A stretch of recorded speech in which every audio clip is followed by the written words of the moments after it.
Hi friends, welcome back to my YouTube channel. ಯಾರೆಲ್ಲ ನಮ್ಮ ಚಾನಲ್ನ ಸಬ್ಸ್ಕ್ರೈಬ್ ಮಾಡ್ತೀನಿ ನೋಡ್ತಿದ್ದೀರಾ, ಪ್ಲೀಸ್ ಸಬ್ಸ್ಕ್ರೈಬ್ ಮಾಡಿ, ಸಪೋರ್ಟ್ ಮಾಡಿ ಫ್ರೆಂಡ್ಸ್. ನಿನ್ನ ಜೊತೆ ನನ್ನ ಕತೆ ಧಾರಾವಾಹಿಯ ನಾಳಿನ ಸಂಚಿಕೆಯಲ್ಲಿ ಏನಾಗುತ್ತೆ ಅಂತ ನೋಡೋಣ ಬನ್ನಿ. ಭೂಮಿ ರೆಡಿಯಾಗಿ ಬಂದಾಗ ಅದನ್ನ ನೋಡಿ ಅಜಿತ್ಗೆ ಸಾಹಿತಿ ನೆನಪಾಗುತ್ತೆ. ಆಗ ಅಜಿತ್ ಸಾಹಿತಿ ನೆನಪಲ್ಲೇ ಹಾಡಾಡ್ತಿರ್ತಾನೆ. ಇಲ್ಲಿ ಭೂಮಿ ಮತ್ತು ಅಂಜನಾ ಎಲ್ಲರೂ ಸ್ಟೇಜ್ ಮೇಲೆ ಬರ್ತಾರೆ. ಇದೇನಿದು, ಎಲ್ಲರೂ ಒಂದೇ ಥರ ರೆಡಿಯಾಗಿ ಬಂದಿದ್ದೀರಾ, ಏನು ಸರ್ಪ್ರೈಸ್ ಕೊಡ್ತಿದ್ದೀರಾ? ಅಂಜನಾ, ಭೂಮಿ, ಮನಸ್ವಿನಿ ಎಲ್ಲರೂ ಒಂದೇ ಥರ ಬಟ್ಟೆ ಹಾಕ್ಕೊಂಡಿದ್ದೀರಾ, ವಿಷಯ ಅಂತ ಸಂಗೀತ ಹೇಳಿದಾಗ ದೇವಯಾನಿ ಹೇಳ್ತಾರೆ, ನಾನು ಹೇಳ್ತೀನಿ ಸಂಗೀತ. ಭೂಮಿ, ಅಂಜನಾ ಹಾಗೆ ಮನಸ್ವಿನಿ 3 ಜನನು ಡ್ಯಾನ್ಸ್ ಮಾಡಬೇಕು ಅನ್ಕೊಂಡಿದ್ದಾರೆ. ಆದ್ರೆ ಇಲ್ಲಿ ಡ್ಯಾನ್ಸ್ ಮಾಡೋದು ಮಾತ್ರ ಭೂಮಿ ಮತ್ತೆ ಅಂಜನಾ ಇಬ್ರು. ಈಗ ಕ್ಲಾಸಿಕಲ್ ಡ್ಯಾನ್ಸ್ ಮಾಡ್ಬೇಕಂತ ಭೂಮಿ ಮತ್ತೆ ಅಂಜನಾ ಅನ್ಕೊಂಡಿದ್ದಾರೆ. ಅದಕ್ಕೋಸ್ಕರ ಅಂತ ಈಗ ಭೂಮಿ ಕ್ಲಾಸಿಕಲ್ ಡ್ಯಾನ್ಸ್ ಮಾಡ್ತಾರೆ. ಸಾಥ್ ಕೊಡಕ್ಕಂತ ಬಂದಿರೋದು ಅಂಜನಾ. ಎಷ್ಟೇ ಆಗ್ಲಿ ನಮ್ಮ ಅಂಜನಾ ಎಷ್ಟು ಒಳ್ಳೆ ಡ್ಯಾನ್ಸರ್ ಅಂತ ನಿಮ್ಗೆ ಗೊತ್ತು. ಇನ್ನು ಭೂಮಿಗೆ ಡ್ಯಾನ್ಸ್ ಬರುತ್ತೋ ಇಲ್ವೋ ಅಂತ ನಮ್ಗೆ ಯಾರಿಗೂ ಇದುವರೆಗೂ ಗೊತ್ತಿಲ್ಲ ಅಂತ ದೇವಿಯನ್ನು ಹೇಳ್ತಾರೆ. ಹೌದು ಭೂಮಿ, ಅಂಜನಾ ಅಂತೂ ತುಂಬಾ ಒಳ್ಳೆ ಡ್ಯಾನ್ಸರು ನಮ್ಗೆ ಗೊತ್ತಿದೆ, ಆದ್ರೆ ನೀನು ಅವಳ ಜೊತೆ ಕಾನ್ಫಿಡೇಷನ್ ಮಾಡೋದಾ? ಸಂಗೀತ ಎಲ್ಲರೂ ಹೇಳ್ತಾರೆ. ಈಗ ಬೇಕು ಅಂತಾನೆ ಇದನ್ನೆಲ್ಲ ಮಾಡ್ತಾ ಇರೋದು ಇವರು, ಭೂಮಿನ ಸೋಲ್ಸ್ಬೇಕಂತ, ಮುಂದೆ ಅವಮಾನ ಮಾಡ್ಬೇಕು ಅಂತ. ಅಂಜನಾ ಒಳ್ಳೆ ಡ್ಯಾನ್ಸರ್ ಅಂತ ಒಪ್ಕೋತೀನಿ, ಆದ್ರೆ ಭೂಮಿಗೆ ಇದುವರೆಗೂ ಡ್ಯಾನ್ಸ್ ಬರುತ್ತೋ ಇಲ್ವೋ ಅಂತ ಯಾರಿಗೂ ಗೊತ್ತಿಲ್ಲ. ಅಕಸ್ಮಾತ್ ಅಂಜನಾ ಏನಾದ್ರೂ ಬೇಕು ಅಂತಾನೆ ಕಾಂಪಿಟೇಷನ್ ಇಕ್ಕಿದ್ದು ಭೂಮಿಗೆ ಅವಮಾನ ಮಾಡಿದ್ರೆ ಏನ್ ಮಾಡೋದು ಅಂತ ಅಜಿತ್ ಅನ್ಕೊಂಡು ಭೂಮಿ ಡ್ಯಾನ್ಸ್ ಮಾಡ್ತಿಲ್ಲ ಅಂತ ಅಜಿತ್ ಹೇಳ್ತಾನೆ. ಆಗ ಎಲ್ರಿಗೂ ಆಶ್ಚರ್ಯ ಆಗುತ್ತೆ. ಅಯ್ಯೋ ಅಜಿತ್, ಏನ್ ಮಾತಾಡ್ತಿದ್ಯಾ ನೀನು? ಭೂಮಿನೇ ಅಷ್ಟು ಪ್ರೀತಿಯಿಂದ ಖುಷಿಯಿಂದ ರೆಡಿಯಾಗಿ ಬಂದಿದ್ದಾಳೆ, ಇದು ಸಂಗೀತಗೆ ಸರ್ಪ್ರೈಸ್ ಕೊಡ್ತಿರೋದು ಅಂದ ಮೇಲೆ ಭೂಮಿಗೆ ಜಾಸ್ತಿ ಪ್ರೀತಿ ಇದೆಯೋ ಇಲ್ವೋ, ಹಾಗೆ ಅಂಜನಾಗ್ ಜಾಸ್ತಿ ಪ್ರೀತಿ ಇದೆಯೋ ಅಂತ ಇದ್ರಲ್ಲಿ ಗೊತ್ತಾಗುತ್ತೆ. ಹಾಗೇನೆ ಇವರಿಬ್ರು ಡ್ಯಾನ್ಸ್ ಮಾಡ್ಲೇಬೇಕು. ಭೂಮಿನೇ ಒಪ್ಕೊಂಡಿದ್ದಾಳೆ, ನೀನ್ ಯಾಕೆ ಇದರ ಮಧ್ಯ ಬರ್ತಾ ಇದೀಯಾ? ಸುಮ್ಮನೆ ಇರು ಅಜಿತ್ ಅಂತ ದೇವಯಾನಿ ಹೇಳ್ತಾರೆ.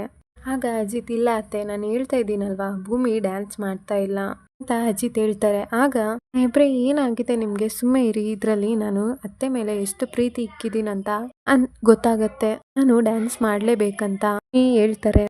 ಆಗ ಅಜಿತ್ತು, ನೀನು ಅಮ್ಮನ ಮೇಲೆ ಎಷ್ಟು ಪ್ರೀತಿ ಇಕ್ಕಿದ್ಯಾ ಅಂತ ಎಲ್ರಿಗೂ ಗೊತ್ತಿದೆ, ಅದನ್ನ ನೀನು ಡ್ಯಾನ್ಸ್ ಮಾಡಿ ಸಾಬೀತುಪಡಿಸ್ಬೇಕಾಗಿಲ್ಲ. ಹೇಳ್ತಾ ಇದ್ದೀನಲ್ಲ ಡ್ಯಾನ್ಸ್ ಮಾಡಬೇಡ ಅಂತ, ಸುಮ್ಮನೆ ಇರು. ಬಿದ್ದು ಇವ್ರ ಮೇಲೆ ಕಾಂಪಿಟೇಷನ್ ಮಾಡ್ಕೊಂಡು ಡ್ಯಾನ್ಸ್ ಮಾಡೋ ಡ್ಯಾನ್ಸ್ ಫಾರ್ಮ್ ಅಲ್ಲ ಇದು, ಕ್ಲಾಸಿಕಲ್ ಡ್ಯಾನ್ಸು. ಅಂಜನಾಗೆ ಅಭ್ಯಾಸ ಇದೆ, ಚಿಕ್ಕ ವಯಸ್ಸಿಂದ ಪ್ರಾಕ್ಟೀಸ್ ಮಾಡಿದಾಳೆ, ಒಳ್ಳೆ ಡ್ಯಾನ್ಸರು. ನಿಂಗೆ ಅವಳನ್ನ ಅದ್ರ ಬಗ್ಗೆ ಎಲ್ಲ ಗೊತ್ತಿಲ್ಲ, ಅರ್ಥ ಮಾಡ್ಕೋ ಭೂಮಿ. ಸುಮ್ಮನೆ ಎಲ್ಲರ ಮುಂದೆ ನಿಂಗೆ ಅವಮಾನ ಆಗುತ್ತೆ. ಜನ ಮತ್ತೆ ಮನೆಯವರೆಲ್ಲರೂ ಕೂಡ ಪ್ಲಾನ್ ಮಾಡ್ಕೊಂಡು ಬೇಕು ಅಂತಾನೆ ನಾನು ನಿನ್ ಕೈಯಲ್ಲಿ ಮಾಡಿಸ್ತಾ ಇರೋದು. ಇರು ಭೂಮಿ ಅಂತ ಅಜಿತ್ ಹೇಳ್ತಾನೆ. ಇಬ್ರಿ, ನೀವ್ ಅದ್ರ ಬಗ್ಗೆ ಏನು ಯೋಚನೆ ಮಾಡಬೇಡಿ, ನಾನು ಇದೀನಲ್ಲ, ನಂಗೂ ಡ್ಯಾನ್ಸ್ ಬರುತ್ತೆ, ಸುಮ್ಮನೆ ಇರಿ ಅಂತ ಭೂಮಿ ಹೇಳ್ತಾರೆ. ಇಡು ಅಜಿತ್, ನೀನ್ ಯಾಕೆ ಇಷ್ಟೊಂದೆಲ್ಲ ಯೋಚನೆ ಮಾಡ್ತಿದ್ಯಾ? ಭೂಮಿನೇ ಡ್ಯಾನ್ಸ್ ಮಾಡ್ತೀನಿ ಅಂತ ಹೇಳ್ತಿರ್ಬೇಕಾದ್ರೆ ಮಧ್ಯದಲ್ಲಿ ನಿಂದೇನು, ಸುಮ್ಮನೆ ಇರು ಅಂತ ಅಂಜನಾ ಹೇಳ್ತಾರೆ. ಆಗ ಹೌದು ಅಜಿತ್, ಬಾ ನೀನ್ ಸ್ಟೇಜ್ ಕೆಳಗಡೆ, ಅಂಜನಾ ಮತ್ತೆ ಭೂಮಿ ಡ್ಯಾನ್ಸ್ ಮಾಡ್ಲಿ ಅಂತ ದೇವಯಾನಿಯವರು ಹೇಳ್ತಾರೆ. ಹಂಗ ಹಾಕಿದ ತಕ್ಷಣನೇ ಇಲ್ಲಿ ಅಂಜನಾ ಮತ್ತೆ ಭೂಮಿ ಇಬ್ರು ಡ್ಯಾನ್ಸ್ ನ ಸ್ಟಾರ್ಟ್ ಮಾಡ್ತಾರೆ. ನೋಡಿ ಮನೆಯವ್ರಿಗೆ ಎಲ್ಲರಿಗೂ ತುಂಬಾನೇ ಖುಷಿ ಆಗುತ್ತೆ. ಅಯ್ಯೋ, ಭೂಮಿಗೆ ನಾವೆಲ್ಲ ಕ್ಲಾಸಿಕಲ್ ಡ್ಯಾನ್ಸ್ ಬರೋದೇ ಇಲ್ಲ ಅನ್ಕೊಂಡಿದ್ವಿ, ಅಂಜನಾಗಿಂತ ಇಷ್ಟು ಚೆನ್ನಾಗಿ ಮಾಡ್ತಿದ್ದಾಳೆ ಸಂಗೀತ ಮತ್ತೆ ಎಲ್ರು ಅನ್ಕೋತಿರ್ತಾರೆ.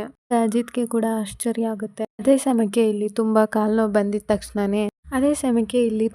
ನೋವು ಬಂದಿದ ತಕ್ಷಣನೇ ಡ್ಯಾನ್ಸ್ನ ನಿಲ್ಸ್ಬಿಡ್ತಾಳೆ ಅಂಜನಾ. ಅಂದ್ರೂ ಮುಂದುವರ್ಸಕ್ಕಾಗಲ್ಲ, ನಾನ್ ಸೋತೋದೆ, ನನ್ ಕಾಲ್ ತುಂಬಾ ನೋವ್ತಿದೆ ಅಂತ ಅಂಜನಾ ಸ್ಟೇಜ್ ಇಂದ ಕೆಳಗಡೆ ಬರ್ತಾರೆ. ಆಗ ಭೂಮಿ ಇನ್ನ ಡ್ಯಾನ್ಸ್ ಮಾಡ್ತಿರ್ತಾಳೆ. ಅದನ್ನ ನೋಡಿ ಅಶ್ವಿನಿ ಗ್ಲಾಸ್ ಪೀಸ್ನ ತಗೊಂಡು ಸ್ಟೇಜ್ ಮೇಲೆ ಹಾಕ್ತಾಳೆ. ಅದ್ರ ಮೇಲೇನೆ ಭೂಮಿ ಡ್ಯಾನ್ಸ್ ಮಾಡ್ತಾ ಇರ್ತಾಳೆ. ಅದನ್ನ ಅಜಿತ್ ನೋಡಿ, ಅಯ್ಯೋ ದೇವ್ರೆ, ಭೂಮಿ ಕಾಲ್ನಲ್ಲಿ ಪೆಟ್ಟಾಗಿದೆ, ಹಾಗೇನೆ ಗ್ಲಾಸ್ ಪೀಸ್ ಮೇಲೆ ಡ್ಯಾನ್ಸ್ ಮಾಡ್ತಿದ್ದಾಳೆ ಭೂಮಿ ಅಂತ ಹೇಳಿ ಟೆನ್ಷನ್ ಮಾಡ್ಕೊಂಡು ಭೂಮಿ ನಿಲ್ಸು ಅಂತ ಹೇಳ್ತಿರ್ತಾನೆ. ಆದ್ರೂ ಕೂಡ ಭೂಮಿ ಡ್ಯಾನ್ಸ್ ಮಾಡ್ತಾನೆ ಇರ್ತಾಳೆ. ಹಾಗೆ ಮನಸ್ಸಿನ ಇದನ್ನೆಲ್ಲ ಹಾಕಿರೋದಂತ ಅಜಿತ್ಗೆ ಅನುಮಾನ ಬರುತ್ತೆ. ಯಾಕಂದ್ರೆ ಸ್ಟೇಜ್ ಪಕ್ಕ ಮನಸ್ವಿನಿ ನಿಂತಿದ್ದಾರೆ ಅಂತ ಕೋಪ ಮಾಡ್ಕೊಂಡು ಅದರಲ್ಲಿ ಅದನ್ನೆಲ್ಲ ಹಾಕಿರೋದಂತ ಕೂಗಾಡ್ತಾರೆ. ಹಂಗ್ ನಿಲ್ಸಿ ಅಂತ ಹೇಳಿ ಅಜಿತ್ ಹೋಗೋ ಅಷ್ಟ್ರಲ್ಲೇ ಭೂಮಿ ತಲೆ ಸುತ್ತಿ ಕೆಳಗಡೆ ಬಿದ್ದೋಗ್ತಾಳೆ. ಅಜಿತ್ ಹೋಗಿ ಇಟ್ಕೊಂಡು, ಭೂಮಿ ಏನಾಯ್ತು, ಎದ್ದೋಳು ಭೂಮಿ ಅಂತ ಅಜಿತ್ ಬೇಜಾರ್ ಮಾಡ್ಕೊಂಡು ಅಳ್ತಾ ಇರ್ತಾನೆ. ಭೂಮಿ ನೋಡು, ಅಜಿತ್ ಬಂದಿದ್ದೀನಿ, ಕಣ್ಬಿಡು ಭೂಮಿ ಅಂತ ಹೇಳ್ತಿರ್ತಾರೆ. ಯಾರು ಇದನ್ನೆಲ್ಲ ಇಲ್ಗ ಹಾಕಿದ್ದು, ಹೇಗ್ ಬಂತು ಅಂತ ಕೋಪ ಮಾಡ್ಕೊಂಡು ಅಜಿತ್ ಅವರು ಕೂಗಾಡ್ತಿರ್ತಾನೆ. ಭೂಮಿನ ರೂಮ್ ಕರ್ಕೊಂಡು ಹೋಗಿ ನಂತರ ಬ್ಯಾಂಡೇಜ್ನ ಹಾಕ್ತಾರೆ.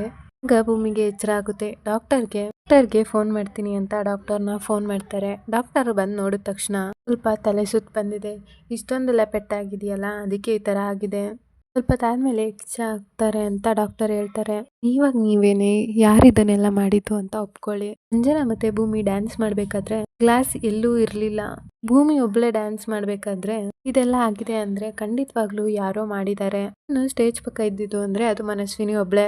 ಮನಸ್ವಿನಿ ಯಾಕೆ ಈ ತರ ಮಾಡ್ದೆ? ಮೊದ್ಲೇ ಭೂಮಿ ಕಂಡ್ರೆ ನಿನ್ಗಾಗಲ್ಲ ಅಂತ ಅವ್ರೆಲ್ಲಾರ್ಗೂ ಚೆನ್ನಾಗ್ ಗೊತ್ತಿದೆ. ಇನ್ನೇ ಇದನ್ನೆಲ್ಲ ಮಾಡಿರೋದಂತ ನನ್ಗೂ ಕೂಡ ಗೊತ್ತಿದೆ.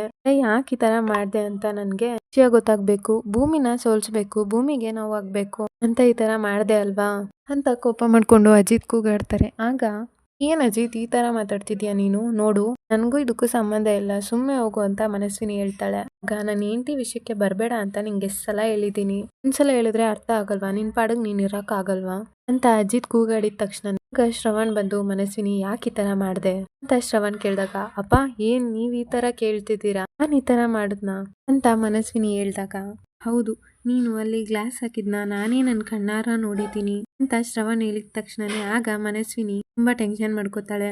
ಅದು ಅಪ್ಪ ಅಂತ ಮನಸ್ವಿನಿ ಹೇಳಕ್ ಹೋದಾಗ, ನೋಡು ಮನಸ್ವಿನಿ, ನೀನು ನನ್ ಮಗಳೇ ಆಗಿರ್ಬೋದು, ಆದ್ರೆ ತಪ್ಪು ಮಾಡಿದಾಗ ತಪ್ಪು ಯಾರೇ ಮಾಡಿದ್ರು ಕೂಡ ತಪ್ಪೆ ಅಂತ ಹೇಳ್ತಾರೆ. ಹಾಗೆ ನನ್ ಮಗಳು ಅಂತ ಹೇಳಿದ ತಕ್ಷಣ ನಾನು ವಹಿಸ್ಕೊಂಡಂದ್ರು ಬರಲ್ಲ. ನೀನು ಭೂಮಿಗೆ ಯಾಕೆ ಈ ತರ ಮಾಡ್ದೆ ಅಂತ ನಂಗೆ ಅರ್ಥ ಆಗ್ತಿಲ್ಲ. ಭೂಮಿ ಅಷ್ಟು ಚೆನ್ನಾಗಿ ಡ್ಯಾನ್ಸ್ ಮಾಡ್ತಿದ್ಲು, ಆಗ ನೀನು ಡ್ಯಾನ್ಸ್ ಹಾಕಿದ್ನ ನಾನು ಚೆನ್ನಾಗಿ ನೋಡಿದ್ದೀನಿ, ಆದ್ರೆ ನೀನ್ ಯಾಕೆ ಈ ತರ ಮಾಡ್ದೆ ಅಂತ ಗೊತ್ತಾಗ್ಲಿಲ್ಲ. ಎಲ್ಲಾರ ಮುಂದೆ ಸತ್ಯ ಒಪ್ಕೋ. ಇವತ್ತು ನಿನ್ನಿಂದ ಆಗಿ ಭೂಮಿ ಯಾವ ಪರಿಸ್ಥಿತಿಯಲ್ಲಿದ್ದಾಳೆ ನೋಡು. ಒಬ್ರಿಗೆ ನೋವು ಕೊಟ್ಟು ನಾವು ಖುಷಿಯಾಗಿರೋದು ಯಾವ ನ್ಯಾಯ ಮನಸ್ವಿನಿ ಅಂತ ಶ್ರವಣ್ ಕೇಳಿದ ತಕ್ಷಣನೇ ಯಾಕೆ ಈ ತರ ಮಾಡ್ದೆ ಮನಸ್ವಿನಿ, ಹೇಳು, ನಿನ್ನನ್ನೇ ಕೇಳ್ತಿರೋದು ಅಂತ ಕೋಪ ಮಾಡ್ಕೊಂಡು ಕೂಗಾಡ್ತಿರ್ತಾನೆ ಅಜಿತ್ತು. ಎಲ್ರು ಕೂಡ ಮನಸ್ವಿನಿ ವಿರುದ್ಧ ತಿರುಗ್ ಬಿದ್ದು ಬೈತಾ ಇರ್ತಾರೆ. ಇವರಿಂದಾಗಿ ಇವ್ರು ಮಾಡಿರೋ ಪ್ಲಾನ್ ಇಂದಾಗಿ ನಾನ್ ಸಿಗಾಕೊಂಡೆ, ಇವರೆಲ್ಲ ಆರಾಮಾಗಿದ್ದಾರೆ. ದೇವಯಾನಿ ಮೇಡಮ್ ಅಂಜನಾ ಕೊಟ್ಟಿರೋ ಐಡಿಯಾ ಇದು, ಆದ್ರೆ ಎಲ್ಲಾರ ಮುಂದೆ ಸರಿಯಾಗಿ ನಾನ್ ಸಿಗಾಕೊಂಡೆ. ಏನಪ್ಪಾ ಮಾಡೋದು ಈಗ? ಅವ್ರ ಹೆಸರನ್ನ ಹೇಳೋಕ್ಕೂ ಆಗಲ್ಲ, ಬಿಡೋಕ್ಕೂ ಆಗಲ್ಲ ಅಂತ ಮನ್ಸಲ್ಲಿ ಅಂದ್ಕೊಂಡು ಮನಸ್ವಿನಿ ಕೋಪ ಮಾಡ್ಕೊಂಡು ದೇವಯಾನಿ ಮತ್ತೆ ಅಂಜನಾ ಮುಖಾನ ನೋಡ್ತಾ ಇರ್ತಾರೆ. ಏನದು ಅತ್ತೆ ಕಡೆ ಮತ್ತೆ ಅಂಜನಾ ಕಡೆ ಏನ್ ನೋಡ್ತಾ ಇದೀಯಾ? ಅಲ್ಲಿ ಅಂಜನಾ ಕೂಡ ಇದ್ದಾಳ? ಚೆನ್ನಾಗ್ ಗೊತ್ತು, ಡ್ಯಾನ್ಸ್ ಮಾಡ್ತೀನಿ ಅಂತ ಬೇಕು ಅಂತಾನೆ ಬಂದಿದ್ದಾಳೆ ಅಂದ್ರೆ ಅಂಜನಾ ಕೂಡ ಪ್ಲಾನ್ ಮಾಡಿದ್ದಾಳೆ. ಇಬ್ರು ಸೇರ್ಕೊಂಡು ಪ್ಲಾನ್ ಮಾಡಿದ್ದೀರಾ ಅಂತ ಕೋಪ ಮಾಡ್ಕೊಂಡು ಅಜಿತ್ ಹೇಳಿದ ತಕ್ಷಣನೇ, ಅಯ್ಯೋ ದೇವ್ರೆ, ಇವಳು ಎಲ್ಲಿ ನನ್ನ ಮತ್ತೆ ಅಂಜನಾ ಹೆಸರು ಹೇಳ್ಬಿಡ್ತಾಳೋ, ಏನಪ್ಪ ಮಾಡೋದು ಅಂತ ದೇವಯಾನಿ ಮನ್ಸಲ್ಲಿ ಯೋಚನೆ ಮಾಡ್ತಿರ್ತಾಳೆ.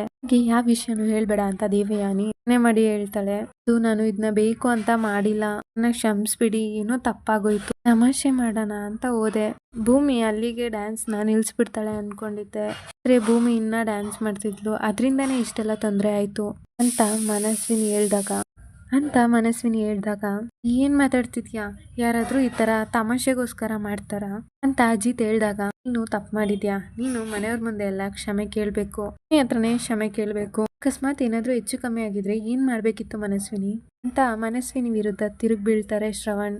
ಆಗ ಮನಸ್ವಿನಿಗೆ ತುಂಬಾನೇ ಬೇಜಾರಾಗುತ್ತೆ. ನಾನೇನೋ ನನ್ನ ಪರವಾಗಿ ಎಲ್ರು ಇರ್ತಾರೆ ಅಂತ ಅನ್ಕೊಂಡ್ರೆ ಸರಿಯಾಗಿ